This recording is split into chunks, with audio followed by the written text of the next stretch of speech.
Beyond the Ring, a podcast that covers all things in the stock show industry from the informative to the insane, starring Ryan Rash. I don't try to annoy people. It's just a gift. And Dale Hummel. If fascism comes to America, it will come in the name of liberalism. Now on with the show.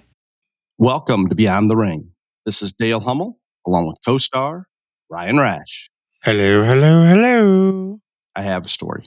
Yes, I'm very well aware you have a story. It's not maybe a good story, but I consider it a public service announcement. Could it fall into that? I don't care what. Just go ahead. I don't participate in story time. I don't have a lot of stories, but I do have a story that I'll try to get across as best I can. Craig and I, our manager, have tried to get to the South, the state of Texas, to look at some genetics all summer and had not found time to do so.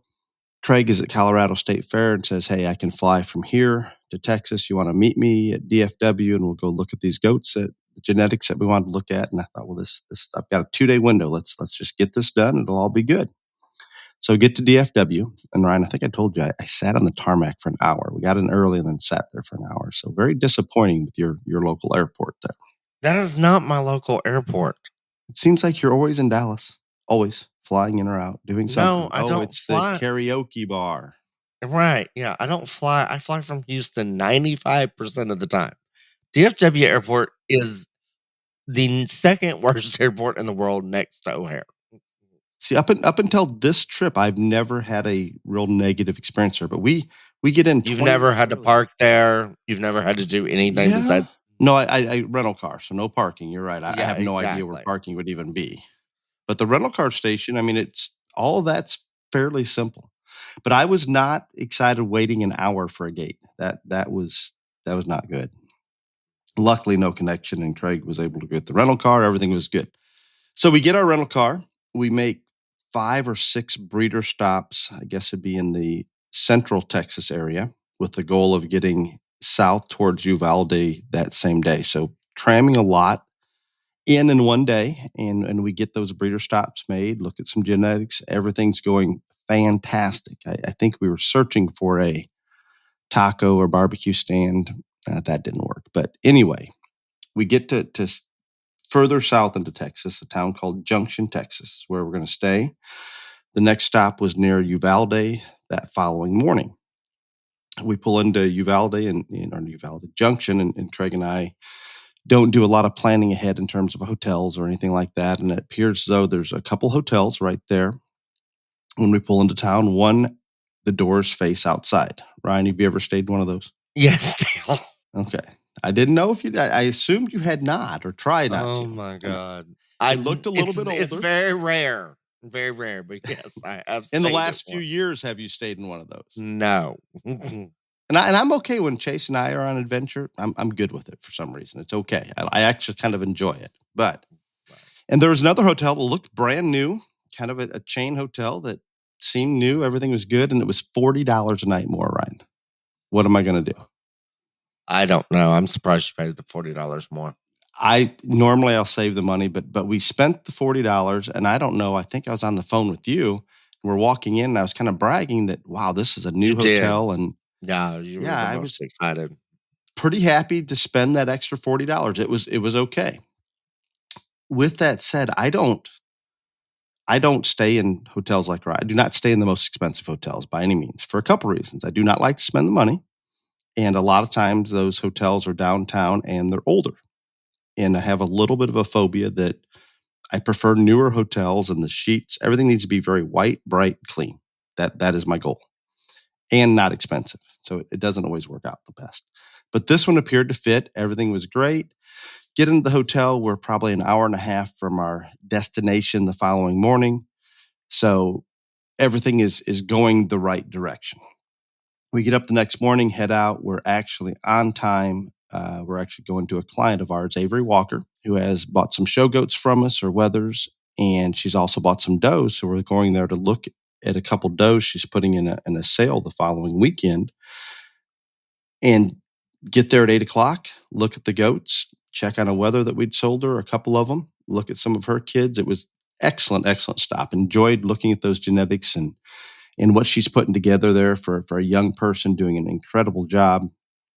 And Ryan, this is a family that also has the exotic game ranch.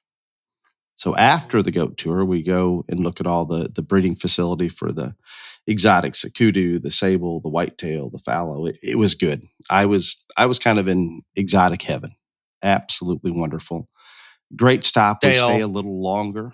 Yes. Dale, the reason you suck at stories is you've taken a 2-minute story and drawn it out to 10 minutes. Well, I had some, this was all good, and everything's going well still in our trip. And we're a day, a little better than 24 hours into it. Get in the car, going to the next stop towards Fredericksburg, Harper area. And my hands are itching a little bit. And I notice Craig's itching his hands. And we discuss it. And we think, well, we put our hands in poison ivy or poison oak or something like that, out looking at the exotics. And we don't think much about it. But my hands are itching pretty bad. Get to the next stop, continues to itch, look at some goats, fantastic set of goats. Get back in the car, and I discuss it again with Craig that this is getting worse. And I noticed a couple bumps on the back of my neck. I didn't have no idea what's going on, put a little more thought into it. And guess what else I used, Ryan, to determine the problem? I have no idea. Artificial intelligence, ChatGPT. Put some information in there. My fear was bed bugs. And in hindsight, I did wake up that night, and I'm not saying what hotel in Junction, Texas, but it would be one of the more expensive, newer hotels that I would avoid with all possible caution you could put into it. I woke up in the middle of the night, and I remember a bug on me. And I squeezed the bug, and it popped like a mosquito that had just bitten you, just kind of exploded with blood. My thoughts were, no, I don't. I thought about bed bugs at that moment. I thought, well, they're too small to even see, so that's not what it is. Maybe it was a mosquito. I didn't know what it was, and I go back to sleep. We put that thought into it. We do a little research, and it comes to find out, Ryan, bed bugs, which you're going to have to learn about someday, are the size of an apple seed, so you can actually see them. And with that being said, and that I saw a bug on me, our fear is we were in a hotel room infested with bed bugs.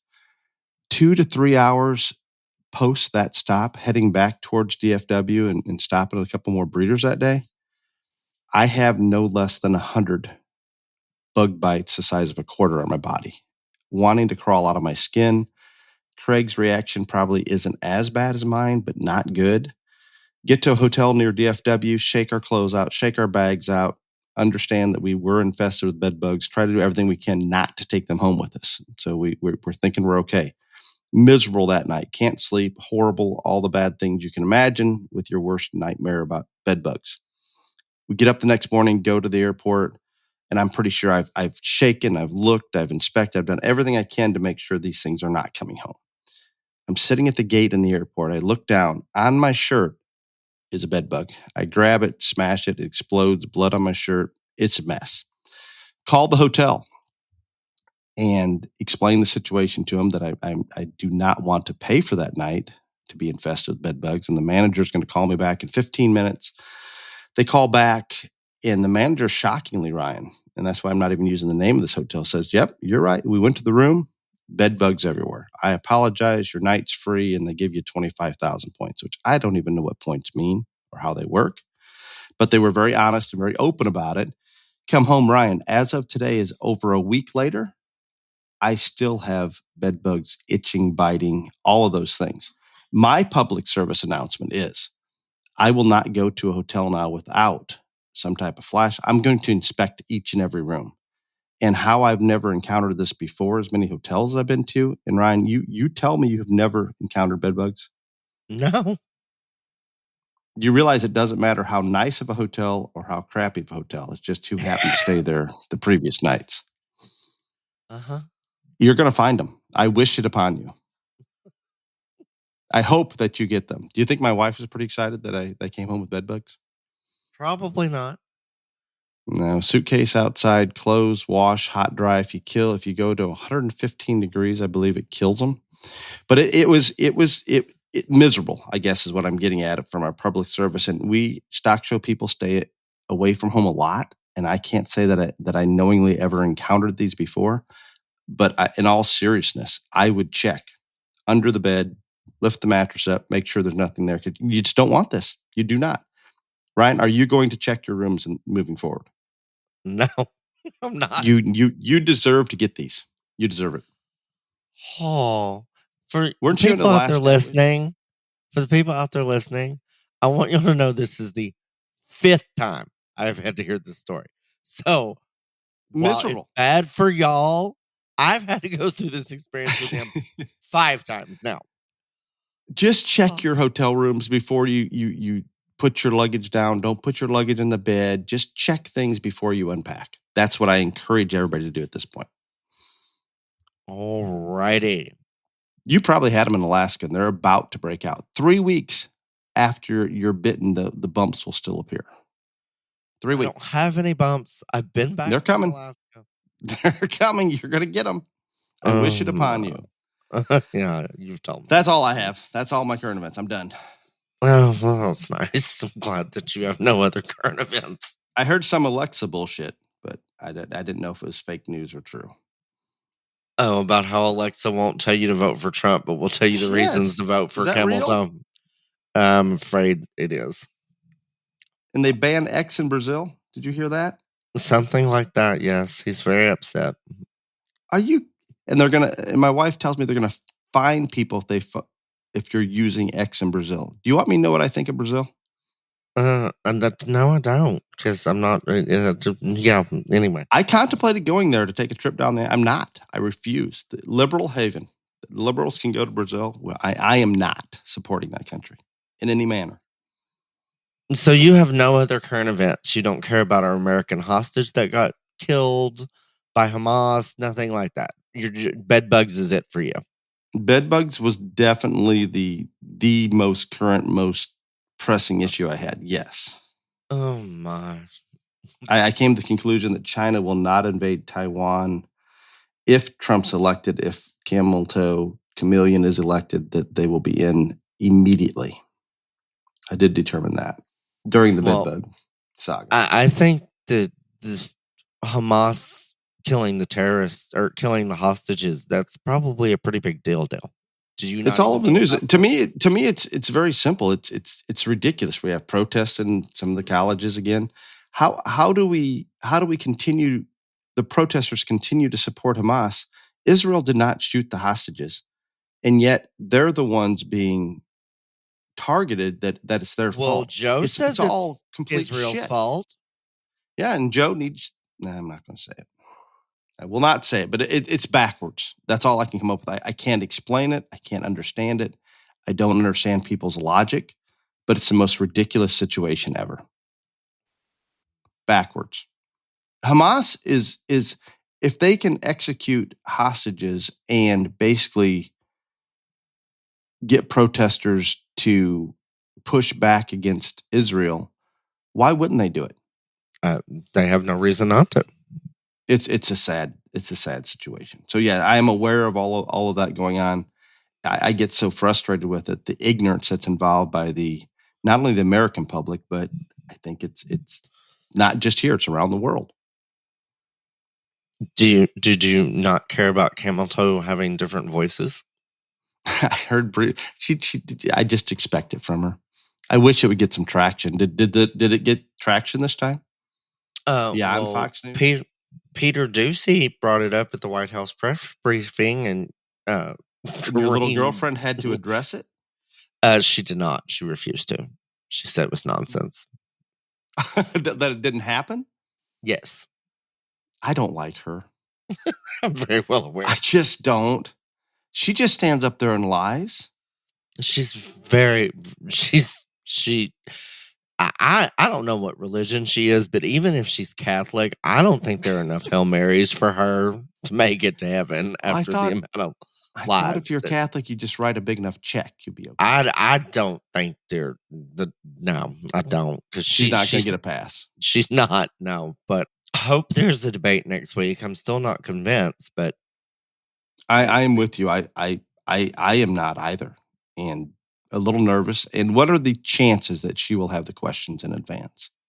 After the Donna Brazile Hillary Clinton thing, I don't think they can do that again. They're going to do it. Okay, but even if she has the questions in advance, she can't take in cheat notes now, so that would require her to remember it would still be a huge advantage. Not that you can't so. predict 80% of them anyway, I guess. I was going to say, she knows all the questions. It's not hard to figure out the questions. But do you think Trump will try to ask her questions? I don't know, because there's still this whole thing over the mics is still an issue. That's why I don't know if there's going to be a debate. And she's after that staged interview that was. Did we talk about this last time? No, you didn't talk about it. No, all because you care we about recorded is bed too bugs. soon. I am telling you, that disrupted my life for a solid week. You have no idea. If you knew how bad this was, you wouldn't even stay at a hotel again. Oh, right. Mm-hmm. Okay. I hope you get them. So you deserve them. You've earned it. You know how you remember when you were trying to defend, tell me how great that little press secretary was once? I never said she was great. I said she was a cute person, physically cute. And you should not say anything positive about that person ever. Oh my God. Anyway. I would like you to take it back. I'm not taking it back. She's a very bad person.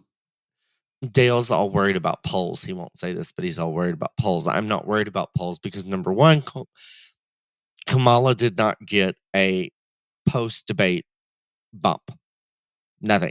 Well, she got a bump just by kicking Joe out and putting her on the ticket. But she did not get a post-debate bump. A post-convention bump, excuse me, is what I should have said. She didn't get one of those. This time last election cycle, Trump was down by 9 to Biden, and he barely lost. It's like 2-3. It's in the margin of error, and Dale's all freaking out. He was down by 9 nationally? Yes, coming out of Labor Day. I'm with you. I predict the polls to be at least 5% off. I hope more. Also, Hillary was ahead 6 coming out of Labor Day, and he beat her. We're fine. We're fine. No. When you were off air just a second ago, you were flipping out. So don't lie to your viewers. Anyway, listeners, excuse me. We have RFK. You know what I want to say about this is if there's a debate, I think that will help things. But what I think this is going to come down to is the reason Trump was so far ahead of Biden is because it was clear. You knew what Trump was going to do. You knew what Biden was going to do. I mean, they had both served in the same office, all these things. Now, Dale's going to flip out when I say this, but Camel Toe is not Joe Biden. She is not the president. She's the vice president. She has a record. She is the. Would you just let me talk, Mr. Bedbug? I cannot. She's the vice president. And I would challenge any listener to tell me something significant that any vice president in history has ever done. They don't. They do nothing. That is irrelevant. Look at what she voted for. Look at her statements. I'm not finished. Oh, you give me a headache. And so what they are trying to do is say that she is not Joe, and she is not. And she's not the president. She's the vice president. I agree with those things. But what I encourage and what I think Trump should be telling people, and what I encourage anyone who is listening that has not decided, which seriously, I think other than our producer, who do you think that would be? I don't know, but there might be somebody. Anyway, would you just let me finish? Go back and listen to what she said when she ran for president, because that's what she truly thought would get her elected, and that's when she ran with. It is worse than what Biden wanted to do, obviously, because she didn't make it to Iowa. And the whole thing is now, is even if you don't want to believe that, and she's flip-flopped and she's changed all these things, all this other stuff, my question to you people is, can you afford not knowing what she's going to do for 4 years when you know what Trump's going to do? When you knew what Trump was going to do and you knew what Biden was going to do, Trump had this in the bag. Now you don't know. can you afford not knowing for 4 more years? And I don't think nearly 50% of the population are going to go with that. Huh? I believe 50% of the population are going to say yes. They're going to take that chance only because they despise Trump. They will take any chance. That chance is better, obviously, than what they had with Biden. They'll roll the dice, and I think it's a terrible idea. I believe the chameleon is going to be far more radical than Joe. Well, there you go. Your bedbug story took 10 minutes of current events. So, how about you give us some BTR JLA news? Okay. Top 10 overall sheep. Alan Morris from California is first. Addison Zerbach of Oregon is second. Charlie Fender of Nevada is third. Macy Zerbach of Oregon is fourth. Adele Simpson of Arizona is next, followed by Holly Faye Switzer of California. Piper Raymer of Washington. Eighth is Tyan Kern of Nevada. Ninth is Hadley Powell of Colorado. And 10th is Sailor McCoy of Oregon. Thank you for that information, and congratulations to those exhibitors. Would you like to know a little bit about Waterboy stuff? Sure. Thank you for the continued support of this podcast from ShowFresh H2O. No snake oil, no bullshit, just simple science that gives you another tool for success. You can find ShowFresh H2O at your local farm store, Show Supply Trailer, and at swampfox.com. Wonderful. It is main topic time. We don't even know the title for it, but it was Major Show Wars, now National Show Wars. Not to confuse Texas. I don't understand. National shows. National Show Wars. What show would you like to start with? I don't care. You can pick. Explain what we're about to dive into, please. Well, I just think that you brought this topic up last week. That's why this happened. Which I've had it on the list for at least a year, and you didn't want to do it. Maybe 2 years, but probably. And now, anyway, I think what the basic of this topic is there's like 5 national well, there's 4 multi-species national shows, and there's 5 national cattle shows. And so I thought that we would go in and talk about the different shows, pros, the cons, and then also talk about scheduling and just kind of all things national shows. I still call them major shows. Dale doesn't for some reason. I don't know what the hell his problem is. Majors. These are national shows. Whatever. I think you're weird, but anyway, so we do get. I do get questions from people saying, "Hey, how do we decide? We've shown at our county fair jackpots. We were at our state fair for a couple of years. Now we want to go on to a national show. Which one do we go to?" And we I think we had a question and answer on that last week. But this is something, and I'm more than happy to give what I see on those shows, assuming Ryan and I will not completely agree, but I think it's good because you're going to hit it a little more from an experience standpoint on the cattle side. I'm going to hit it a little more on the goat side or the goat and sheep side, but I think it's good. We don't necessarily have a pig representative, but I think it for the most part applies across species at most of these shows. Which one would you like to start with? I don't care. I would like to start with the one with the most history. Who has the most history?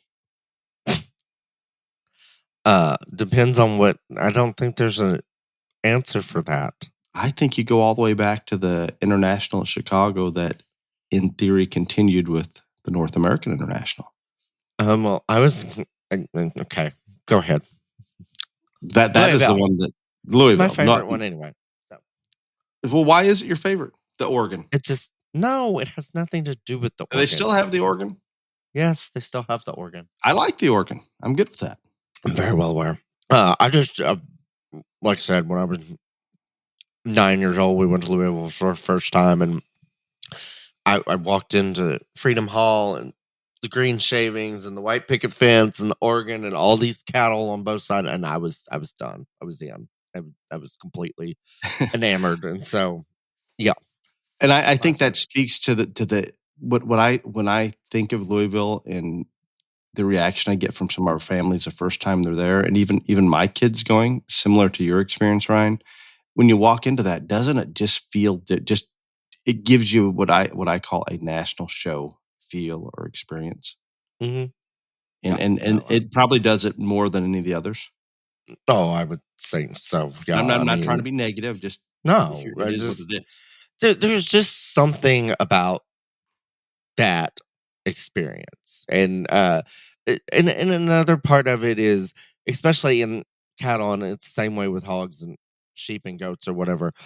All of the animals are right there in one facility, and so it's not like you have to go to multiple barns or far away if you want to go look at the limmies or the keys or whatever. It's all right there, and uh, it's just to see that quality of anything displayed in that many numbers in just all around you. I think that's very, very cool. But the actual show ring, I don't think there is any, and I'm not trying to be negative about anybody else, but I don't think there's any other experience like either watching or showing on the green ships in Louisville. I think for large portion, people would agree with that. And I want to add in there that I agree completely with where Ryan's at on this. I think it's more of an experience from the breeding cattle side or from the cattle side, especially showing in Freedom Hall, all of those things, not taking anything away from the sheep and goat and the pig side by any means, because it has evolved to be a really strong show. Traditionally, maybe those market shows for a while weren't outside of the big cattle breeding show wasn't as strong or as prestigious, but I think it's elevated to the point where it's pretty solid all the way. But I get the biggest feel when I hit Freedom Hall, and obviously just the cattle are being shown there, obviously, but all under one roof. Just hard to explain to those families that maybe from another part of the country that have never been there or never exhibited there, that the first time they show up, it's a pretty exciting experience. But I think there are also a lot of other positives for Louisville if we're just taking show for show. And first off, convenience wise, I don't know how much more convenient you could want a whole thing to be in terms of there's tons of hotels right there by the facility. The airport is literally across the street or across the highway, excuse me, from where the show is. And so, like, that, I think, ranks high in their favor as well. It's just very easy in terms of finding hotels if you have to fly in and out, stuff like that. I think that is pretty high on their list as well. I think from the exhibitor standpoint, generally speaking, trailer park. I agree with Ryan that it's a fairly that facility, the hotels, everything, the airport, all of those things put together probably makes it as ideal of a place logistically. It's fairly simple. I completely go there. If we talk about the positive and the negative during COVID, and that year after COVID or so, it seems as though that put a little bit of a hiccup in things. And I know that we have management changes and it takes a while to comprehend everything that goes on. Think about that facility, Ryan, and all the animal numbers that come in and out of there. It's an overwhelming task to organize that. And because it was so absolute, everything was pristine, done very well in terms of the pen setup, how clean it was kept, all those things. It definitely went backwards for a year or two, and COVID was in my opinion part responsible for that. Where I did have new families show up then, and they thought, well, this isn't what you talked about. This isn't that wow, incredible place. There's garbage cans overflowing. It's a mess. We're not getting in on time. A lot of those things. But I do believe we're on the upswing. I know they just had a new hire a young lady by the name of Paige Van Dyke that I know personally that I would assume is going to do an incredible job there. In the past couple years, it seems like the show's maybe a little bit slow getting their premium book out, a little slower than most releasing the judges' names. These are things that, and Ryan, we brought on Warren Beeler in the past, and Warren has a lot of influence there. I don't even know that there's an official title for him other than here's all the exhibitors are going to go to try to get changes and to make things better, to complain to. And Warren is always open to suggestions and does what he can. So I think we're on a strong upswing there. I'm kind of excited about it. What about the Saddle and Sirloin Club, going up and looking at all those portraits, the judging contest, the banquet that those following mornings are just, to me, Ryan, there's a lot of history there that means a great deal to me. That one's always going to be important. No, and there is. And before you started, the negative points or whatever, another thing is, and I don't identify with this at all, but other people do, and some people think that this is important. Me, not so much, but a lot of people, when they choose a national show or when they go to a national show, if they go to all of them, they also like to do things other than the show. I don't understand that concept at all. But even Dale goes skiing while they're in Denver and stuff like that. Me, I don't understand this. But for you people that do this, Louisville's got a lot of things that you can go see and visit. Obviously, the Kentucky Derby. There's some baseball stuff or something, whatever. But Louisville Slugger, maybe baseball bat. That I believe. Anyway, but so there is stuff if you're into that, whatever. I don't get that concept, but evidently it's a thing. And there is one thing we haven't mentioned. I was gonna leave it alone, but it's probably as strong of a positive as anything. What? And you don't even remember what it is. You've experienced this. What? One of the biggest things for my children when they were very young each year would go there. Oh, Jesus Christ. The freaking duck slide. I just couldn't care less. Oh, it is so good. So good. Please don't ever forget about the duck slide at Louisville. If the duck slide is gone, I cannot give quite as good a review. Cannot. Oh. Excellent show, though. I think one that you need to experience. If you have not or don't have the ability to exhibit there, I strongly suggest just spectate and go and check it out. I don't think you'll be disappointed. If you want that national show feel, this to me does it as well as any. You brought up skiing. Yeah, I know you did, but I used to take the college students skiing after the judging contest. You did something. You told me about it, and I was like, I don't understand you people that do things other than the show. But I think it's good for your children, and or when I was coaching judging teams, when you're traveling the country, if we go in the night before, judge in the contest, the banquet the next morning and home, they're not maybe experiencing that part of the country. And if there is time and we're not taking them out of class too long, it was a huge highlight when we go to Denver to take the students to Keystone Ski Resort, about an hour or so outside of Denver. Snowboarding, skiing, just taking in some of those local things. I think the Kentucky Derby back at Louisville, I've been there a couple times. I like it. But it is a big deal, and I think that some of those things are good to take in. So tell us about the National Western. Good, bad, all the above.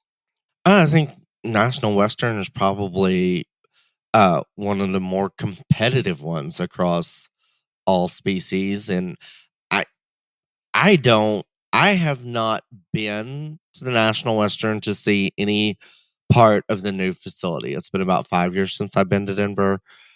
So I don't know anything about it. I have heard only rave reviews about it. And I think that, that's one thing that Denver has going for them right now is that they are finishing up their new facility and people are liking it and digging it. There's going to be people, and this sentiment was expressed quite a lot everybody kind of loved the yards and all that, and that's not there anymore. But evolution and change happens, and so I want to go to Denver when it's all done and see it all at once. And so I'm looking forward to that. But Denver sale for junior market animals, really, really impressive normally. And like I said, Dale likes the skiing and all those kinds of things. So, and I think if you think back, if you'd want to talk about just probably the one that I would think people considered for a long time the most competitive show in terms of if you brought home a Denver banner, you had really done something. Probably that one. No, there's so much good to talk about there, and I'm going to be the first one to say that when we're going out as a judging team or hauling livestock out for our kids to show, we're pretty good about driving through the night or just the moment that you get close enough to the Rocky Mountains that you can start to see those come up, say it's early morning, just a feeling that atmosphere is so cool. And I'll be the first one to tell you that I am very opposed that the old catwalk and all of that is gone. Those old yards. I was one that really enjoyed the nostalgia, the history that was there. And I can tell you from an exhibitor standpoint and having a bull on display there, working in the steer pens and the yards, there was nothing convenient about it, but it sure was cool to walk through. And that atmosphere was amazing. Get up on the catwalk and it's bright, sunny day, snow on the cattle. It was just, I mean, it really got me sometimes. So I missed that part of it. The new facility I got to look at from the outside last year. I've heard a lot about it. I don't know that it's even going to be done this year. I really shouldn't speak on it because I'm not sure. It looks amazing. I think the new bull display area, once we have the junior livestock down in that area, is going to be really, really good. They've got a lot of positive things going for them. And I do like the mountains. It's an experience for those of us in the Midwest that maybe haven't been there before. It's a pretty unique experience. Driving into Denver and that part of the country is more exciting for me than, say, Louisville or Kansas City or Oklahoma City or almost any of the others. So I do enjoy that a great deal. We talk about the new facility for the junior hogs, junior lambs, and junior market goats. The facility that they had before couldn't be much worse. Can we agree on that, Ryan? I'm not going to disagree. I mean, little bitty show ring, tight. It was a challenge. I understand that's what they had. They had what they had. I think on the cattle side, obviously, much better. But on the other species, it was better. The show ring is the Coliseum, so yeah. But stalling and all that other, I don't know. There was a big space with a lot of animals coming in. I'm glad they're updating their facility. We'll just put it that way. I think that was a wise move. It could be just amazing. In the past, on the junior market side, numbers, even though the sale, and they put so much effort into it and do such a good job in that junior premium sale, numbers on the goat side have been poor at best. A little better on the hogs, limited on space, obviously. The hog numbers, they cap it. Yes, because they just don't have room they have that. Not that it's a huge number, but they are limited on space. And lambs have been pretty good. But in general, it wasn't maybe because of the hog draw, because of the facility. It wasn't always looked at on the outside of the cattle as the most user-friendly. A little more challenging to park, a little more expensive. A lot of things come into play. Hotels there are going to be high.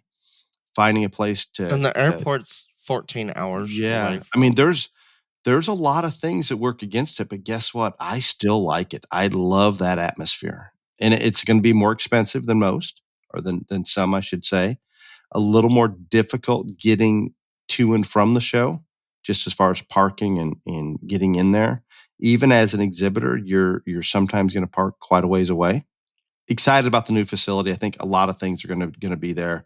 Definitely on an upswing. I call it a destination location, Ryan. Does that make sense? So if a family's going there, and stock show families don't get to take a lot of vacations, usually that is their vacation, that it is kind of neat. I mean, it's if you're not from that area, it's a neat experience to be in that part of the country with the mountains and the atmosphere, everything that's going on there. So I find it pretty positive. I think it's gonna grow. I know, and we haven't addressed this on the breeding cattle side. It went from one of the largest shows to one of the smaller ones at COVID. I know the junior market animals are going to be on a huge upswing. I believe the bull display area is going to be huge. I think pins of bulls are going to get back to where they were, if not better. I don't know on the breeding cattle side. I would. You're more involved on that side of than I would be. I just think and we'll get into this later, but I think that the thing about it is right, wrong, or indifferent. Denver shut down during the COVID deal, and another show came up that we're going to talk about a little bit later. And now, if you're showing breeding cattle in the month of January, you have Oklahoma City, Denver, and Fort Worth. And all three of those are huge open breeding cattle shows. Well, Denver not so much, but used to be. And I think they just need to be better about trying to work around to where if you wanted to go to all three, you can. But that's later on in the episode. But agreed. There is one thing that good and bad, that I wanted to bring out that Denver used to do, and I'm assuming they will in the new facility. I really don't know. If a national show, if any show has the ability to do this where the junior market animals are somewhat contained, they would lock the doors at 10 o'clock at night, at 9. I don't know what time. I don't remember exactly. And not open them until 5 or 6 in the morning. So in theory, nobody is in there other than some staff to keep an eye on the animals and make sure nobody's coming in and bothering stock. I'm going to say that I like to be able to go and drench later at night or check on those animals or whatever it is. But it is a huge relief that we can leave there at a certain time and not have to worry about those animals being screwed with or other people coming in and needling the shit out of their animals to get an advantage for the next day if it's locked down. Now, just like any rule that's put into place, if you put a rule down, make sure it can be enforced. So if they're going to lock that down moving forward in the new facility, that's great, but make sure nobody's coming in. Not an exhibitor said, oh, I forgot something, let me come in and I can be there for an hour or so or whatever. Truly lock those doors, have somebody in there with some animal sense to keep an eye on the animals. I think it's ideal. I don't know that it can be achieved, but if it can, that's absolutely wonderful because as I mentioned, and I'm not going to hold back on this, the needles are getting out of control, and the night before is a very popular time for some of them to patch up things, and it's happening at every show we go to in the Lamb and Goat Arena, period. If you lock that down, say at 10 o'clock, open it back up at 6 o'clock, people are going to be there until 10. People are going to be there to get in at 6, and it's going to make it much, much more difficult for those type of things to happen. So with that said, I'm a fan of Denver. I'm in. I'm going to disagree with you. So, first off, I would not sleep any better knowing that somebody that I don't know is watching my animal. I would not. I don't trust anyone. And I get what you're saying, but you're also not going to convince me that they can actually, any show, and I'm not picking on Denver, any show can keep everyone out of the barn. No, I'm with you. And if you can't, then it's defeated the purpose to the wrong direction. I agree 100. And I don't know that. I don't know what the new facility is. I don't know that it's possible. I would say in the past, they did a pretty nice job, but they had a pretty small area that they would lock down. It depends who is there, whether you're going to get in or not after hours. So I'm with you. Difficult. So the second option is, if everybody brings about 4 Ring cameras, there's going to be a lot of digital evidence that people are doing things maybe they should or should not do. I do much better with a Ring camera that has a digital recording. Much, much better. You even get to watch it on occasion. No, I did not. So, what is your next show? Do you have any more Denver thoughts? No, I'm good. I think great experience, probably a little expensive in terms of parking, even parking permits, and it's not going to be the cheapest show out there, but just a unique feel to it. New facility. I predict the junior market shows will thrive. I hope the breeding cattle shows come back. That's where I'm at. Your turn to pick the next show. Kansas City, I guess. And there's only a couple left, but yeah, Kansas City, American Royal. For me, it was the first national show that I ever went to, because it was the first in the fall. But I think that Kansas City has a lot of cool elements about it. They are also another one that is in the middle of a brand new facility. I don't know where they're at in the, on getting that finished, but they are in the process of that. And I think that's important because, updating your facility is something that is very difficult to do, especially in these large metro areas, but very, very important. But just like every other major show, I think Kansas City's got a lot of positive things going for it.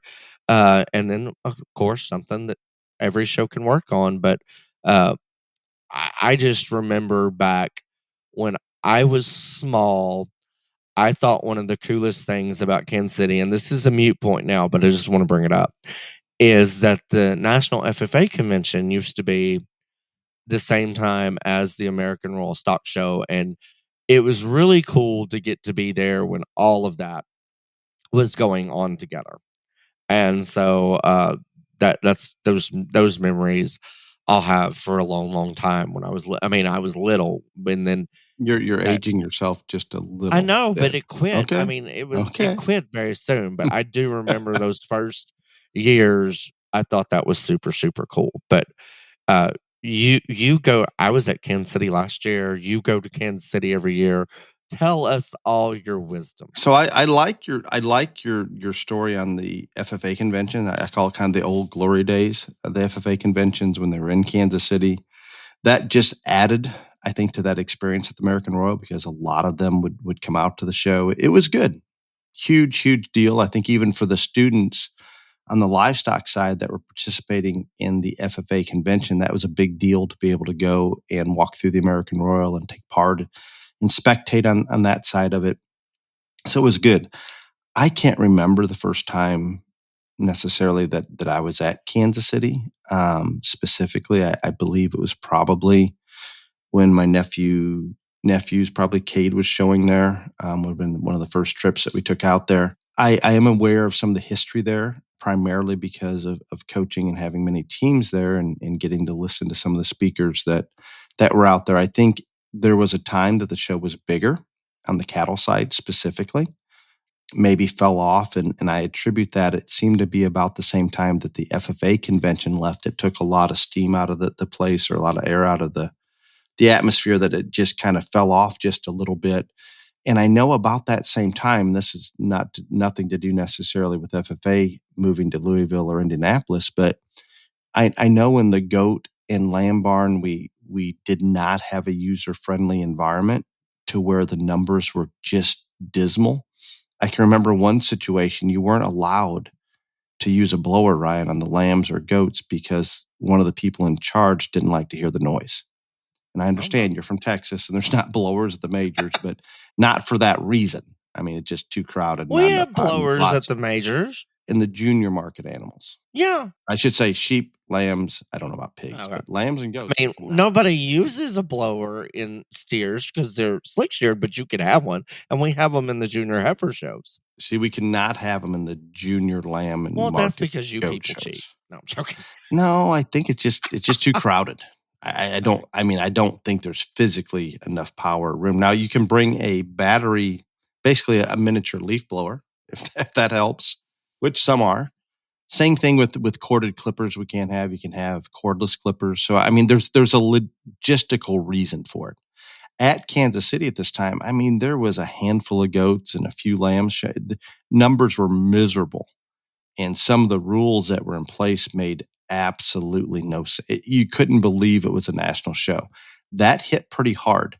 Now, once that kind of staff turned over and new ones came in, it's been on an upswing ever since then. and I say most improved from thinking about then until now. Incredible in terms of the lamb and goat numbers, and I think pig numbers are good, and cattle. Steer show, I assume, has come back number wise a little bit, but on the other species, it's on a huge upswing. And I'm looking forward to that new facility that you had mentioned. But from a lamb and goat standpoint, and I don't get down to the pig barn or the steer area that much, we're not bad. I mean, it's not ideal to walk all the way down the ramp to get to the show ring, but it's not bad. And there's enough space that we can actually get fitting stands up.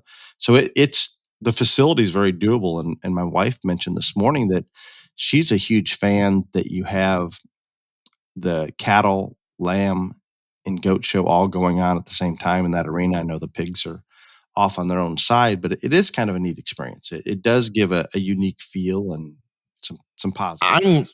This is the one thing that I want to give Kansas City props for is in terms of the junior market deal, it's all going on at the same time. And I don't think these shows realize the number of families that show multiple species. And I'm not just talking about people that show sheep and goats. There's a lot of people that show cattle and hogs and all this other stuff. And that's really the one that if you do multiple species, you can get it all done in Kansas City because it's all at the same time. I mean, and so I appreciate their schedule as much as any in terms of the junior market side of things. And that way you only have to be there one time and you can participate in everything. And I think as a spectator, probably especially for someone like me that, thoroughly enjoys watching all of the species. I mean, if you're just a cattle person and you don't care what goes on over the other ones, but someone like me that likes it all, as a spectator, I think that is very good. And so, again, props to Kansas City in terms of their junior market, having them there all at the same time. That Grand Drive's pretty cool to watch. And, the only one of the in the fall that Grand Drive is all right there together. So I appreciate that part of Kansas City a great deal. And I think that goes back, and you brought up, Ryan, when all of them can show at the same time, not only from an exhibitor standpoint, but those that want to spectate, that can see all the junior species being exhibited. They can bounce from one ring to the other. I think huge advantages. I understand that other national shows, maybe the facility doesn't allow that to happen, various reasons preventing it. But if at all possible, and I sure hope when Denver has their new facility, Ryan, wouldn't that be great if they could have those shows pretty much grouped together as well? And I have no idea if they're planning to do it that way or not, but I think it's a huge asset. I think it works. I think we're talking about Kansas City on a huge upswing. I think that's part of it. That simple logistic matter that the junior shows are going on, junior market shows at the same time. Oh, without a doubt. I don't think there's any question on that whatsoever. And just, I think shows overlook how many families do multiple species. And when you make it easier for them, then you're going to get more numbers and you're going to get more participation because it's all there at once. So I think that part really, really a plus for the American Roll. So there is others as of recently. And Ryan has a theory on rules, and it's pretty much don't have any.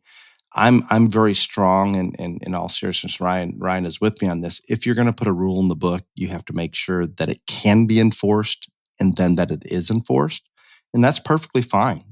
The shows can put whatever rules they want out there, make them enforceable, and then act upon such to make sure that it's followed.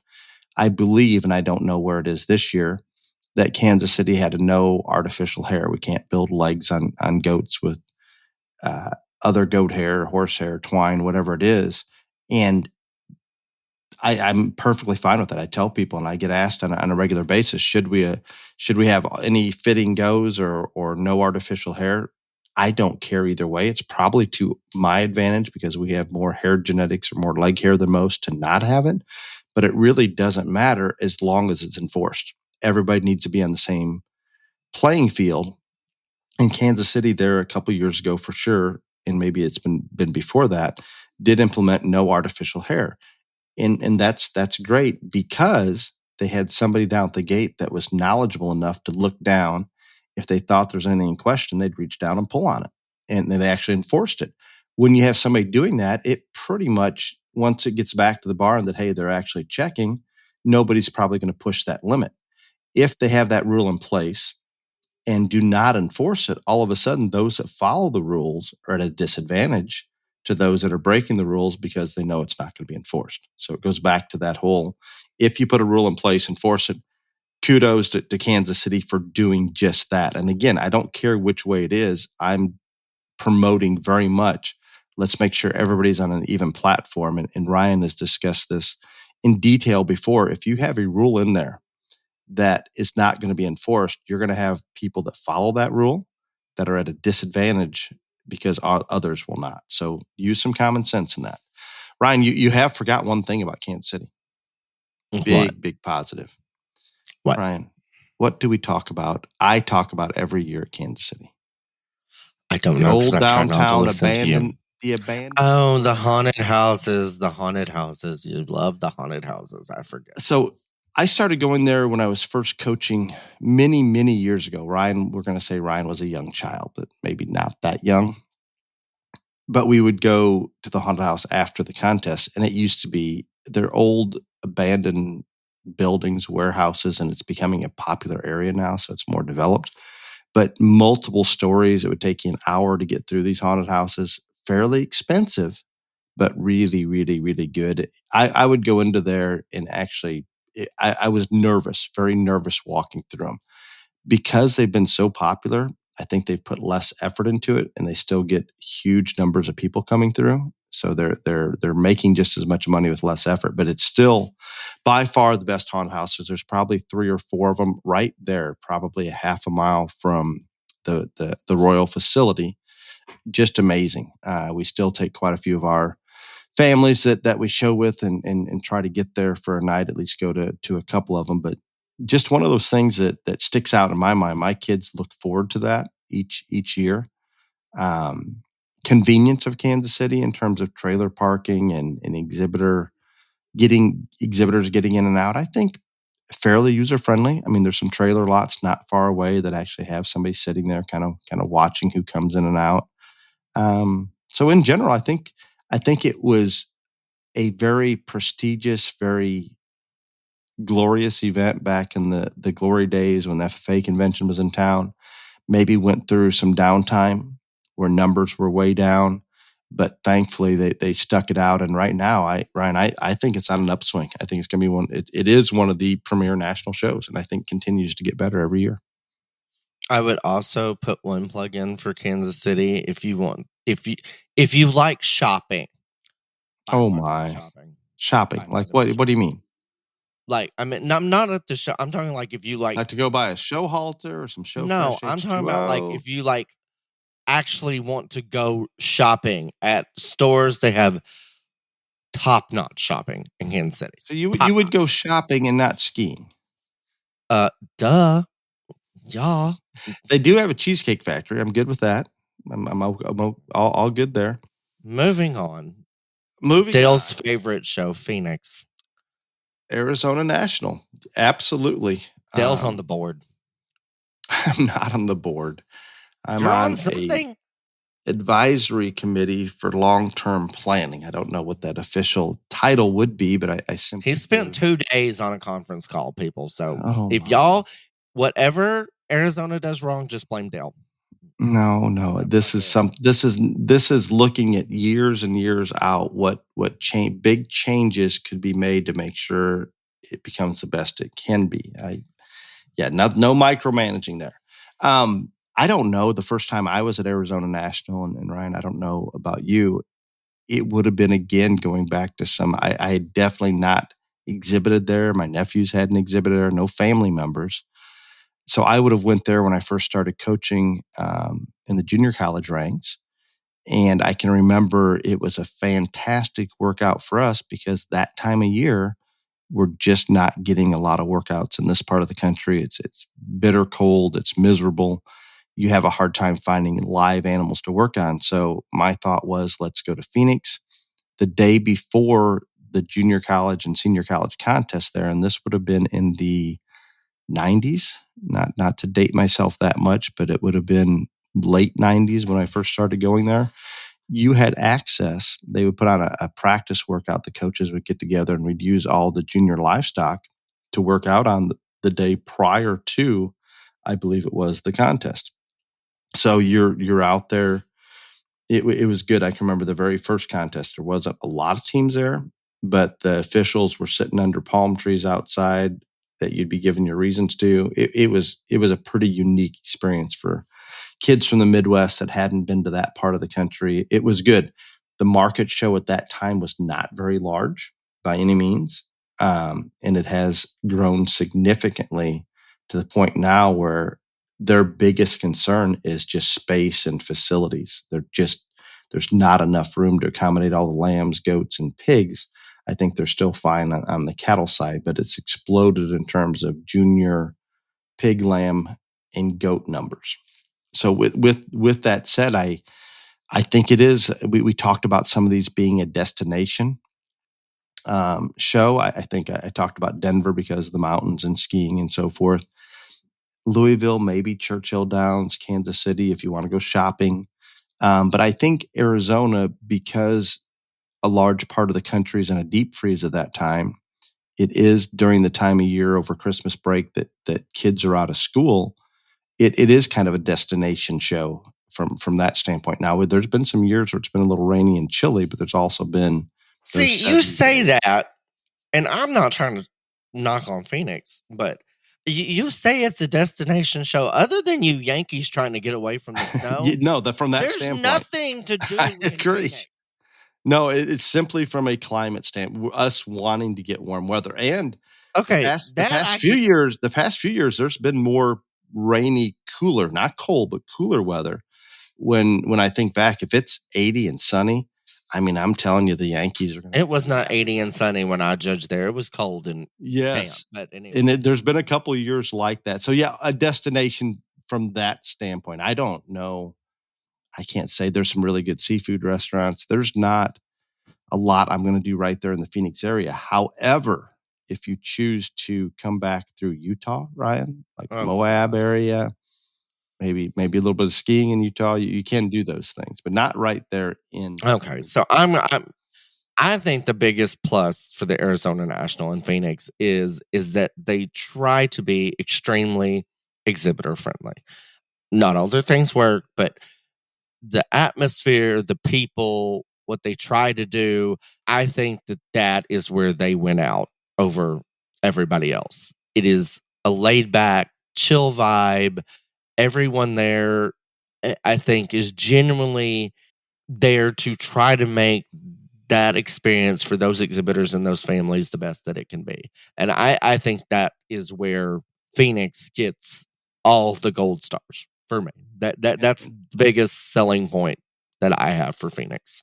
I would agree with Ryan there. And I think, Ryan, and please tune in, I think that's why the numbers have grown, is just that basically word of mouth, that people that go there say that it's just a friendly environment. They enjoy going to that when they're not stressed out and so forth. And I think they've stepped their game up in terms of the appearance around the ring and all those things to give it, where at first, when the numbers weren't that large and it was a real laid back environment, maybe not that national show feel, but they've definitely the last couple of years stepped their game up in terms of giving that feel around ringside and trying to do those things. I think definitely gone that direction. So good. I would good say for maybe for the sheep, goat, pig people, yes.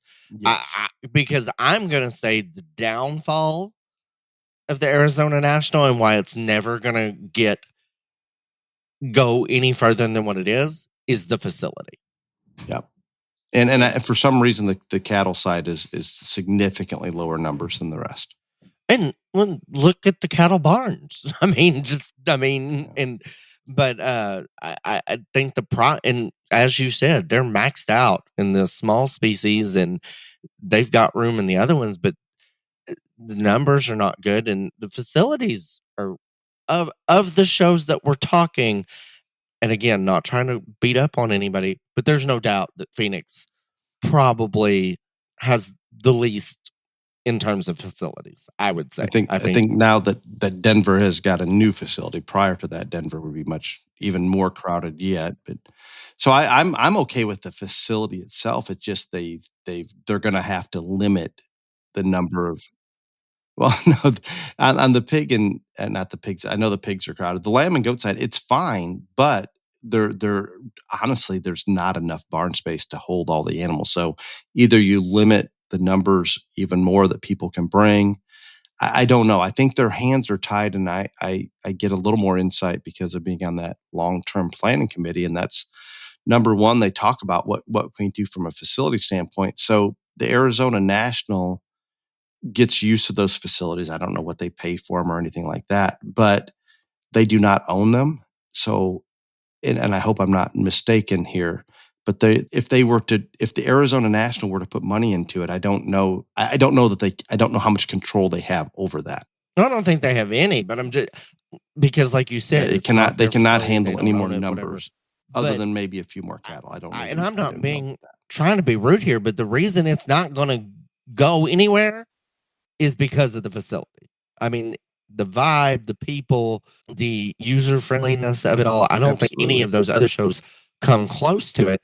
But we brought out the negative also. I think we have to talk about that, and that is the holdup there. And then the one I'm going to give them props, and then I'm also going to say this. There for a little bit, they're letting kids vote on judges, which was the only national show that let them do that.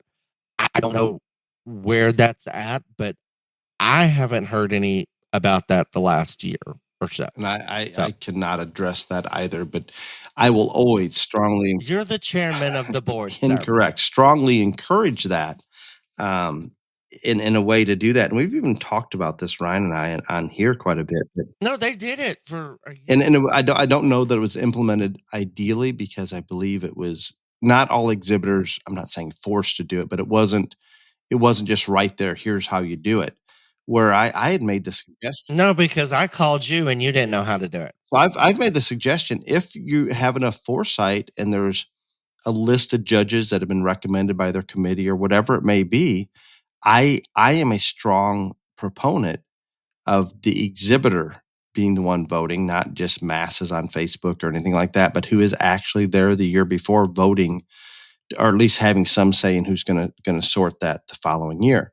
So if you turn in a weight card, and I think all the junior market shows that they are, I don't know if you're going to be able to do that on the breeding side, but on the junior market side, just on the weight card, here's 3 options for next year. Mark which one you would be most favorable towards and turn your card in. And it's very simple, or something similar to that. There's a lot of different ways to go about it, but make sure it's that exhibitor that's having the input. And I know it takes some foresight to determine who those are going to be a year in advance, or at least possibilities. But I think very, very, very well received. The little bit that I remember coming back from exhibitors, they were very positive that they felt like they had a say in some of that. And that lends itself to trying to be more exhibitor friendly. And I think the shows that are, I mean, your exhibitors vote by deciding where to go to. And the exhibitor-friendly ones, the positive experiences, those are the ones that are going to get the exhibitors. Some exhibitors are going to go to every national show. There's a few that will get that done. It's expensive. It takes a lot of time. It's difficult to do. So others will only choose a few. Maybe geographically is going to determine that. There's a lot of factors that come into it. But I can assure you, being user-friendly is why Arizona grew the way that it has. I don't know. It's interesting to me, Ryan, that as we look at the different national shows, this would be the only one that I can think of that's over break, where kids usually aren't missing school to do so. Mm-hmm. Some families look at that as a positive. Some look at it as a negative. Our buddy Chase, who we have met. Depends on how much you like Christmas. Yes. Chase is a very holiday-oriented young man. And so Chase does not like Arizona. When we would leave on Christmas morning to drive there, it did not go well. He's not happy. No, so I can't blame him for that. And I get it. I don't have a solution for it. I also like the fact that they were not pulling kids out of school, but yeah, there's downside to it, and there's some people that won't attend because you're gonna cut Christmas short, or you're not going to be able to go somewhere else for your vacation or whatever. But I think there's probably, even though it's missing Christmas Day at home for us when we have to drive that far, I think having it over break has probably turned out to be more of a plus than a negative. Would you agree with that? Right. I think it's a positive for that show, and I think it's kids not having to miss school. That's the only way they're going to get them to go that far. Yes. I mean, let's just be honest. I agree. And so I think that's how would Cherie like you missing her Christmas party to attend? Well, hers is always before Christmas, so it doesn't matter. But anyway, so there's Arizona. This is running long, and we've got other things to talk about. We haven't talked about Cattlemen's Congress, Oklahoma City, and this is just for cattle, but it's still a national show. And right now, it's the biggest. Now that's that's a little bit biased when we don't have the other species. No, I meant for cattle. Okay. It's the biggest. Okay. No, I'm saying that we don't. Just look at the damn number. I don't know that they qualify as a national show across species when the other species aren't there. That is my only downside. It's a national show for cattle. Let's talk about the cattlemen. I want to say thank you. You are just a jerk about Cattlemen's Congress, and always have been. I am thankful that they came up during COVID, and that allowed me to sell an animal, a bull, for a lot of money. So I am the most happy that they started this. You can say whatever you want. Cattlemen's Congress and Gerald Callahan, God rest his soul, saved open cattle exhibition in this country. Agreed. And it is the largest show right now in terms of cattle numbers. It is a national show, even though Dale doesn't want to admit it. But and we talk about the positives. There is no passes that you have to buy, no badges to get in, all of those things. It is super, super good on that. No one's yelling at you on where to park or anything like that.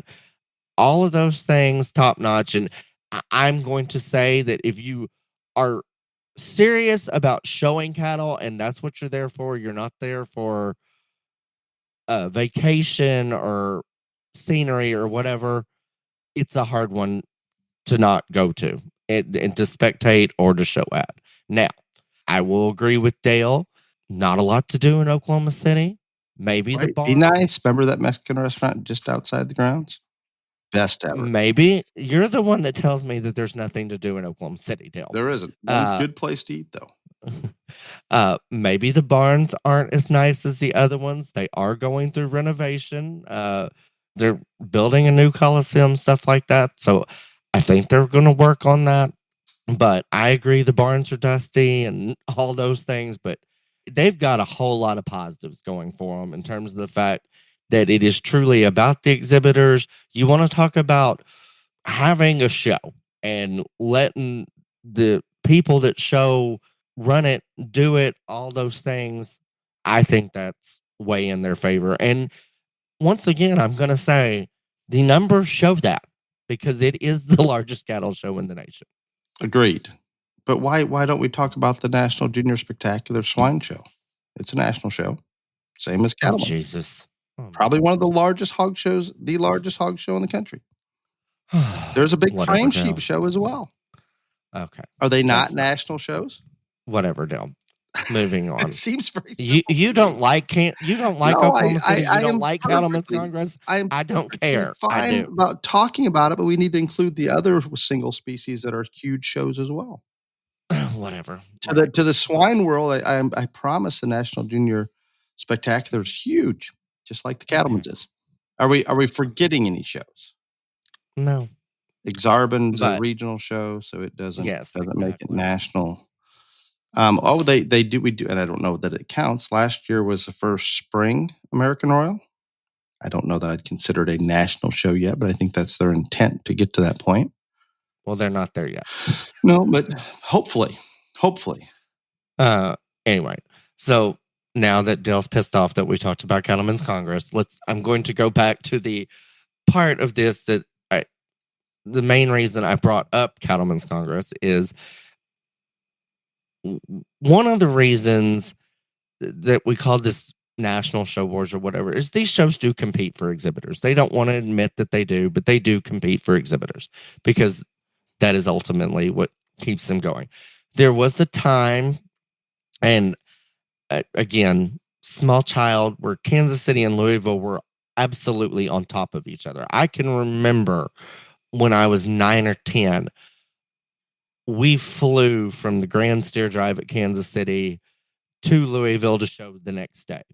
That's all changed now, and you can do both very easily. But I think the one thing that we all need to be mindful of, or I wish that these shows, all shows, not just national shows, were more mindful of, is making it accessible that everybody that wants to attend can. And like I said, if you're an open breeding cattle exhibitor in this nation, and we didn't talk about Fort Worth either, but in January, there's Oklahoma City, Denver, and Fort Worth. All large shows, all whatever. And right now, because of scheduling, you couldn't go to all three in most instances. And so I think if we could just be more mindful of that, I think it would work better for everyone. And I don't know what the schedules are, if that has been taken into consideration this year, but I'm assuming not. But it would. There is no question between Cattlemen's and Denver specifically. With my experience, you pretty much, depending on what breed you're showing on the cattle side, had to make a decision. Period. We talked about trying to take a pin of bulls to both the Cattlemen's and Denver. Even if logistically it worked, it just is not realistic to have the cattle in Oklahoma City for several days, load them up, take them to Denver, and expect them to look the part. So it's a challenge. I don't know how that all sorts itself out. I think it sorts itself out by what's happening right now. And just looking at those two shows, I'm not trying to be negative towards Fort Worth, but I'm not as familiar with that side of it. On the pin of bulls and display bulls and things like that, it appears as though Denver's maybe, from a exhibitor standpoint, they're feeling like they're getting a little more traction, a little more visitors at Denver for those things. Clearly, the numbers in terms of just show cattle is still at Cattlemen's. I don't know that Denver, I'm sure, bounced back a little last year, but numbers were still really, really low. But anyway, so there you go. There's our take on everything, national show wars, etc. But I'm just happy we did not forget the duck slide. I just about forgot. Oh, right. And an hour and 20 minutes in, and we haven't even done question and answer because Dale's bedbug story took 20 minutes. But I'm going to sum this up. And it was a public service announcement. Right. That's it. But want to thank Basic Animal Health for sponsoring the question and answer portion of the podcast this week. Basic Animal Health has created a revolutionary solution designed to keep your animals happy and healthy while traveling, and it's called Trailer Ride. Trailer Ride is an all-natural complete health supplement originally designed to help animals combat the stresses of travel. This product has shown to have unlimited uses. Trailer Ride also minimizes gastric distress and also keeps the animal calm for a safe and comfortable ride, and it also boosts the immune system and supports respiratory health and contains electrolytes that encourages drinking. If you want to try Trailer Ride or any of the other Basic Animal Health products, please go to www.basicanimalhealth.com, and we appreciate Basic Animal Health and the Leonard family for their sponsorship of question and answer. Thank you, Leonard family. Question 1 comes from Mike. I hope you're more familiar with this than what I am. I'm a little naive. My wife is a certified PEMF and ROC, in parentheses, red light technician. This therapy is very common and accepted in the equine world. What are your thoughts on using in livestock? Some county and state fairs are not allowing this in the Midwest. What are your thoughts? I'm going to assume this is MagnaWave, Ryan? there is a red light deal too. Okay. I don't know how similar it is to MagnaWave, but there is a red light therapy. I don't know. I guess that's the name of it. Whatever. Whether it's MagnaWave, whether it is chiropractors, or whether it's red light, etc. Some shows, some national shows, some state fairs, some county fairs don't allow it. Some do. I don't understand why they don't allow it. I would think that you would allow anything that is legal. And I mean, again, this is not injecting animals, anything like that, that would increase an animal's ability to perform well at a show or their comfort level, but I don't make the rules. And so there are several times that, whether it's red light, whether it's a chiropractor, whether it's MagnaWave, that aren't allowed. I don't understand it. I think it should be allowed. But again, I don't make the rules. So that's my take on it. No, and I'm with you, and that makes perfect sense. I guess if it's not inhumane to the animal and it's not harming the meat quality or the end product, I'm with you. It doesn't make sense why we wouldn't allow these things. I'm not saying that they're going to do magical things or anything, but there certainly isn't any reason in my mind to prevent it. Yeah, I don't. What justification? I know there are shows that do not allow it. What is their justification? I don't know. Nobody's ever been able to tell me that. Next question comes from Jimmy. Love the podcast and look forward to each Friday's release. I'm a superintendent of a smaller county show, and I always want to do better. Do you think getting exhibitors more involved in the process would be a good direction regarding rules, etc.? I'm not trying to let the fox into the chicken house, but they are the customer and they would have some of the best input. Your thoughts? We'll see that fox into the chicken house thing. That's the whole mindset right there. That's wrong. Because, I mean, he has a good point, like on getting the exhibitors more involved, which they should be.